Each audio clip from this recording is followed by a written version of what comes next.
சுவாமி சரணம் சுவாமியே சரணமையப்பா. இந்த வீடியோவில் பார்த்தீங்கன்னா அனைத்து ஐயப்ப சாமிமார்கள் எதிர்பார்த்த ஒரு மகிழ்ச்சியான செய்தி தான் வந்திருக்கு. அது என்னென்னு தான் பார்க்க போகிறோம். வாங்க வீடியோக்குள்ளே போகலாம். ஐயப்ப சாமிமார்கள் கடந்த சில வருஷங்களாக மத்திய அரசிடம் கோரிக்கை வச்சுருந்தாங்க. அது என்னென்னா ஏரோப்ளைனில் வந்து இருமுடியோடு எங்களை அனுமதிக்கணும்னு சொல்லியிருந்தாங்க.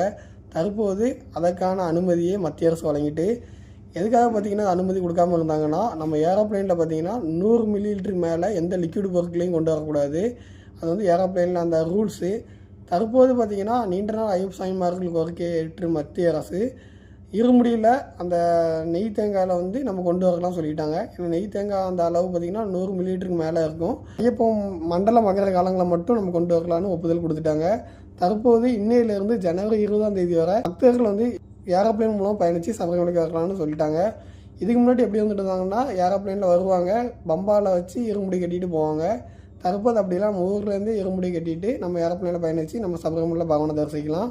நம்ம தமிழ்நாட்டில் இருந்தாலும் சரி, வெளியூரில் இருந்தாலும் வெளிநாட்டில் இருந்தாலும் நம்ம அங்கேயே நம்ம வீட்டிலேருந்து நம்ம இருமுடி கட்டிட்டு நம்ம ஏரோப்ளைனில் பயணித்து சபரிமலை பகவானை தரிசிக்கலாம்.